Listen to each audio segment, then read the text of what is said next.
どうも、ダイキングです。本日も動画を見ていただきありがとうございます。今回はこの Mac mini M4 のモデルですね、新しく登場しましたので、何が変わったのかっていうところだったりですね、買うべきかどうかみたいな、今回もお話ししていきたいかなと思います。いやーね、だいぶ変わりましたね。はい、もう久々のね、デザインっていうか、本当歴代最小級に小さくなりました。もっとミニ。もっとパワフルっていうね、手のひらサイズなので、これいいですよね。SD カードスロットだけあったらもっと最高だったんですけども、一応11月8日発売ということでですね、はい。で、昨日登場した iMac のね、24インチと同じ感じで、予約注文はもう開始されております。ちょっと見ていきましょうかね。ミニいいな、ミニ。はい。Mac mini。Apple Intelligence のために設計というところで、価格がですね、94,800円から、若干値上げしたんですが、ここら辺もね、メモリも 8GB か 16GB っていう感じになったので、前のモデルから上がって、値段はデザイン変わったんで、っていうところはありますかね。はい、正直。ということで、ハイライトから。いやー、コンパクトボディでね、5インチサイズっていう感じで、12センチ四方ぐらいになったのかな。Apple Intelligence はいいとして、今回 M4 と M4 Pro チップ、乗りました。後ほどね、詳しく見ますけども、で、カーボンニュートラルっていうことで、環境に配慮した、パッケージというかね、本体になっておりますというところで、さあ、デザインですよ。で、こちら正面にですね、USB-C だったかな。Mac Studio っていうね、Mac があるんですけど、それの本当にちっちゃいバージョンっていうのかな。はい。で、後ろ側に、イーサネットポートとか、有線のね、インターネットつなぐとことか、HDMI とかですね、USB-C サンダーボルト4とか、5とか、載っております。モデルの違いもね、後ほどお話しします。で、ちょっと話題になってたこの電源ボタンが下側にあるっていうね、ところなんですけど、おそらくほぼほぼスリープして使うっていうね、電源を毎回シャットダウンするみたいな使い方はしないので、今、問題ないかなと思うんですけども、なんでこの間違えてこう押したりしないような構造にしてるんじゃないかなと思います。おそらくですけど、ちっちゃい Apple TV みたいでいい感じでございますけども、いや、いいね、このね、スタジオディスプレイとか Apple の画面とかとのね、相性もすごい良さそうです。はい。なんてビッグなミニなんだっていうところなんですけど、かなりね、小さくなりました。12.7 センチかな。5インチのサイズ。12.7 インチ四方になっております。かなりちっちゃい。20分の1サイズ。プレゼン動画あるんですけどね、かなり誇張した動画でね、少しこれ面白かったけど、これ後で見るわ。で、なんで正面に、USB-C か。ね。で、イヤホンジャックついてますね。で、このインジケーターがついてるって感じかな。で、後ろがですね、HDMI、サネット、ここは電源ですね。電源は必要になります。一応ね、据え置きなんで。かもクール。はい。で、Mac Studio のコンパクトバージョンっていうところで、なんかお弁当箱みたいになってですね、中がこの排熱構造っていうのが、これも完全に新しいものになってますね。Mac Studio のちっちゃいバージョンだよね。ほんと、かわいい。で、重さも 0.67 キロなんで、670グラムぐらいか。ほんと手のひらサイズになってるんじゃないかなと思います。カーボンニュートラルになってるんですけど、デザインいいよね、結構ね。かなりこうコンパクトに置けるので、そこもね、ポートも前についたので非常に使いやすいなと思いますね。で、SD カードスロットだけ欲しかったなっていうね、のがあるけど、で、今回 M4 とですね、M4 Pro 乗りました。で、ディスプレイもですね、こういう感じで3台出力できるようになりましたね。M4 どっちでもできます。ビデオ制作とか、十分かなと思いますけどね、M4 Pro かなりね、強い。かなり強そうな感じではある。想像より良かったかな。はい。で、メモリも 32GB まで、メモリもね、載せれるようになってます。M4 でも。M4 Pro の方がね、いいんですけど、これね、ややこしいんだよね。こうなんかCore i7 の Mac mini との比較なんで、はい。M3 とやっぱり比べたら、そんなに変わんないんだろうと思います。Mac mini はM2 しかないんですけど、M2 からでも、よくはなってるかな。でもね。はい、割と、AI あたりは全然違うと思いますけども、M4 Pro に関してはサンダーボルト5ポートっていうのも入ってまして、ディスプレイも、6K が3台つなげます。同時にね。はい、CPU が14コア。最大ですけど。で、最大20コアの GPU になっております。メモリの帯域幅も、違いますね。全然ね。で、64GB まで載せれるのかな。で、8テラも載せれるはず。はい、容量もね、もりもり 8TB いけたり、あとレイトレーシング入ってますので、映像のすごい影のね、表現がすごいリアルにできるっていうのはありますかね。ゲームもすごい良さそう。で、120Hz 確か対応してたと思うんでね、240Hz 対応してたかもしれない。はい。CPU コア。なんでこの効率化、いいですね。クリエイティビティとかね、いろいろあるんだけど、いろんな環境でこう使えますよっていうのがまあ、ゲームとかね、いいよね。まあ、Apple Intelligence はまあいいかな。まあ、文章構成がこうできたりとかですね、まあ、画像の生成とかですね、まあ、検索とか、まあ、Siri とかがすごいね、賢くなってるのかなと思います。で、まあ、プライバシーも守りつつ使えますよっていうのが、まあ、Apple の強みではありますからね、ここはね。まあ、コンパクトでね、これはいい。はい。で、まあ、iPhone とかもですね、iPhone ミラーリングとか、ユニバーサルクリップボード、まあ、iPhone 上の画像とか写真とかも、まあ、Mac でこう簡単に共有できたりするので、まあ、AirDrop はね、もちろん転送もできますけども、まあ、そこら辺はすごいいいかなと思いますね。いや、いいな、このセットアップ。はい。あと、キークロンがね、これキーボードがなんか出てましたね。うん。仲間を増やそう。はい。で、一応前提として Mac mini だけ、Mac mini は本当に Mac を動かすだけなんで、キーボードとか、マウスとか、画面は必要になります。別で自分で揃えるっていう感じにはなるので、まあ、iMac とかは全部揃ってるんですけどね、最初からね。はい。まあ、こういうの揃えたい人用のマシンになります。はい。なので、まあ、インテル版とか、まあ、M1 からの買い替えを想定してるんじゃないかなと思いますね。M2 はね、そんなに変わんないけど、まあ、本体はね、まあ、全然変わってますからね。だいぶちっちゃいもんね。はい。まあ、iMac はオールインワンなんで、キーボード、マウス、ディスプレイ、全部ついてます。で、M4 チップのみになってますね。はい。ということで、モデルがこんな感じ。で、カラーはシルバーのみでございます。M4 と M4 Pro っていう感じで、例えば、M4 のモデルがですね、最安モデルが CPU、GPU ともに10コアで、メモリがね、16からになりました。はい。これも iMac も同じなんですけども、で、94,800円。まあ、やっぱすごい安く感じるというか、うん、iPhone より安いです。はい。で、512ギガにして12万4800円。まあ、3万円ずつこう容量上げるとかメモリかな上げると上がっていく感じ。いやー、iPhone より安いな。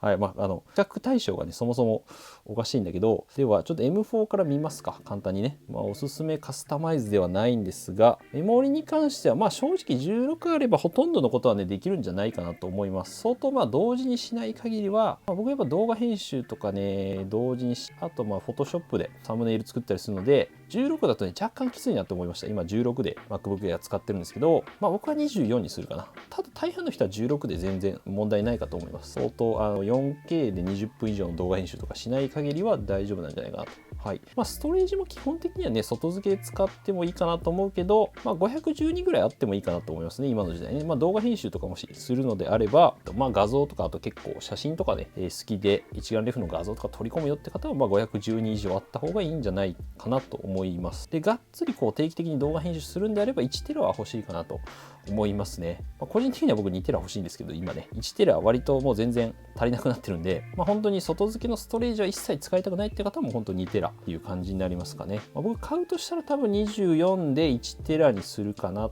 と思います。まあ、それでも18万だからね。はい。まあ、イーサネットはまあいいんじゃないかな、別に。まあ、相当こだわりある人は10ギガでもいいと思うんですけども、EU プラン。で、M4 チップで、まあ、モリモリにすると、まあ、27万っていうところですかね。まあ、なんかすごい安く感じるな。ちょうど僕の MacBook Air が多分これぐらいの値段だったんで、で、M4 Pro はさすがに、まあ、20万円からになります。はい。まあ、ただね、MacBook Pro がね、でやると多分30万ぐらいになると思うんで、まあおそらくだけど、M3 Pro でもね、はい。まあ MacBook Pro 今日出ると思いますけども、で、メモリもここもね、24からになってます。はい。まあそこら辺もいいとこかな。はい。プロセッサーに関しては、おそらくこれは上げなくていいと思いますね。今までの経験上。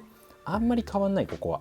ほんと少しでも作業時間をお金を出してでも減らしたいっていう方はまあ載せてもいいかもしれないですけども、あんまりコストパフォーマンス良くないと思います。正直あんま変わんない。で、メモリに関しては、まあ、24あればいけると思いますけどね。まあ、相当重い作業、まあ、ただ M4 Pro を使う方は結構、まあ、重い作業する方も多いと思うんで、まあ、64ってね、なかなかまあ 4K 編集ゴリゴリとか 5K、8K とかになってくると別だけど、まあ、基本は24あればいいと思いますけどね、僕は。はい。まあ、ストレージはもう本当に外付け使わずにゴリゴリやりたいぜっていう、まあ、プロとかの人は本当にね、2テラとか4テラとかで入れるみたい。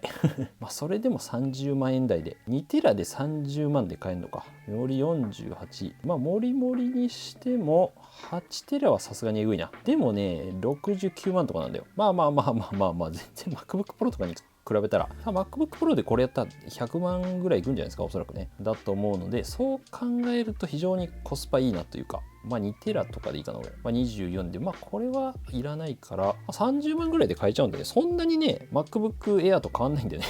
MacBook Air も載せるとこんぐらいになっちゃうんで、いや、持ち運べないっていうのはありますけど、そう考えるとやっぱりコスパいいなっていう感じはするな。可愛いてか。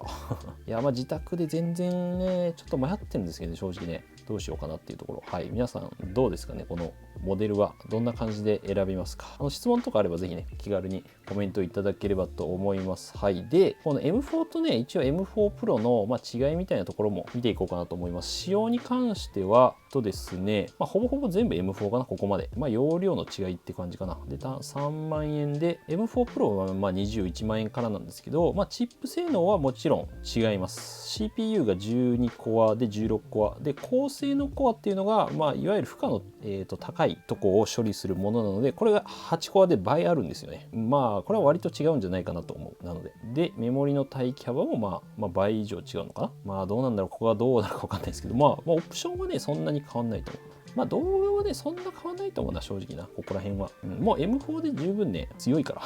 で、なんでさっき見てもらった通り、メモリが、ですね、ベースが16か24なんですけど、M4 Pro の場合は64まで載せれるって感じ。48、64が選択できる感じにはなります。はい。なんで、ストレージとかも8テラ、4テラ、8テラまでいけるという、もりもりに載せれるよっていうところではあるかな。このディスプレイのサポートが微妙に違ってまして、最大3台っていうのは、同じなんで、別にそこまで気にしなくていいかなっていう感じではあるんですが、M4 の場合だと 6K で2台までなんですね。で、5K で 60Hz もう1台。5K かまたは 4K かでもう1台っていう感じなんですが、4 Pro の場合は最大 6K 全部 6K で出せるっていうところかな。そんな変わんないですけど、正直ね。5K 解像度が上げるかどうかみたいなところ。3台もつなぐかなっていう感じだけどただこれどっちもね 60Hz で2台であれば 240Hz、4K 解像度の 240Hz っていう240Hz なんで1秒間に240回書き換わるなんでゲームとかね、ここも対応してるんでディスプレイの性能も必要ですけど、はい、これは結構すごいなっていうか、MacBook Pro も多分同じような仕様になるのかなと。はい、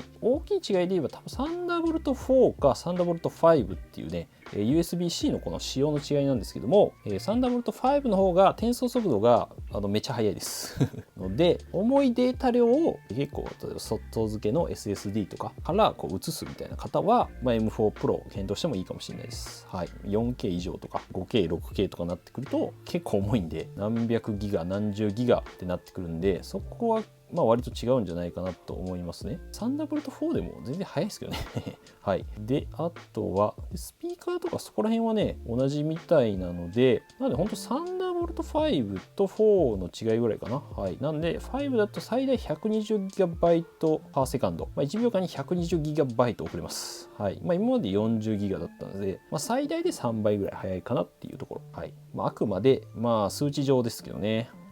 ただ Wi-Fi に関してはそうだね。Wi-Fi 6E と 5.3 っていうのは、Wi-Fi 7とかではないみたいでね。なんかわからんけど。で、M4 Pro の方は若干重いですね。大きさは変わんないですけど、それぐらいですかね。なんで、そんなに変わんないかなっていう。性能はもちろん違うんですが、仕様的には別に端子が少ないとかもないですし、ディスプレイも一応3台は出せるので、どちらも。なので転送速度ぐらいかなと思いますかね。その性能面のところとっていうところって感じでございました。今ラインナップとしてはなんでこの iMac が昨日出ました M4 チップね。こっちなんでオールインワンなんで、キーボードとか、全部もうついてるんで、届いたらもうすぐ使えるっていう感じ。で、Mac mini に関してはやっぱディスプレイとかは別で自分で用意する感じにはなりますかね。で、Mac Studio がね、これいつ出るのかよくわかんないんですけども、これも結構いいですからね、正直ね。出たらこれでもいいかなっていう気はしてる。30万からではあるんですが、今回のMac mini の親分みたいな感じです。こっちは SD カードスロットあるんで、SD カードスロットあったらな、結構割と即買いだったかもしんないな。これいくらだっけ、M2Max なんで多分 M4 Pro よりは若干弱いかもしれないけど、そんな変わんないと思うんですよね。GPU30 個はあるんで、これ容量はいくつあるんだっけ、1テラで、32にしたら30万ぐらいなんで、難しいところですね、ここは。結構。M4 Pro の方が早いとは思うけど、SD カードスロットちょっとついてくれたら、そこぐらいかね、僕が気になる点で言うと。サンダーボルトもついてるし、後ろはね、単身に関してはちょっと充実してるんですね。タイプ A ぐらいだけど、電源ボタンは確かに後ろにあるね。Mac Studio は結構最強みたいっていうのは聞いた。えぐいみたいな。据え置きでね、最強。ウルトラはちょっとやりすぎだと思うんで、正直。この辺難しいですね、ちょっとね。という感じでございました。なんで、ラインナップ、あとMacBook Pro がおそらく出てくると思いますね。またこれ出たらご紹介したいと思いますので、気になる方はぜひね、チャンネル登録と、あとこの動画良かったと思ったら高評価もお願いいたします。あとね、これはね、あと Mac mini となんか Windows 機みたいなんで、これちょっとやりすぎじゃないかっていうね、感じで比較してましたけども、これApple がですね、公式で出してるプレゼン動画がありまして、Mac mini のね、紹介っていうのをしてくれてるので、見てもらえばいいんじゃないかなと思います。いろいろですね、詳しく話してくれてるんで、10分ぐらいでね、結構見やすい。よかったら参考にしてみてください。ということで、一応前回ですね、この M4 の iMac の方もご紹介してますので、普通にデスクトップ初心者の方へのこの iMac で全然いいと思います。こっちの方が使いやすい。なんなら使いやすいと思うんで、Mac mini に関してはやっぱりデスクトップ揃えないといけないんで、そういうのを自分で揃えたいっていうね、ちょっとマニアっぽい方はマニアっぽいっていうのがいいと思いますので、またぜひチェックしてみてください。また MacBook Pro 出たら動画出しますので、ということでまた次回の動画でお会いしましょう。良い一日お過ごしください。じゃあまたね。いやー、Mac mini 迷うなこれ。非常に、SD カードだけ入れてほしかった、本当に。どうしようかな。このデータの共有がね、大変なんだよな。どうしよう。どうしたらいいと思いますか、皆さん。MacBook Air を今メインで使ってるんだけど。ただ編集は基本自宅でやるんで、そうなんだよな。ちょっと、今日の MacBook Pro をまた見てから、迷います。頑張って、迷いたいと思います。どうしよう。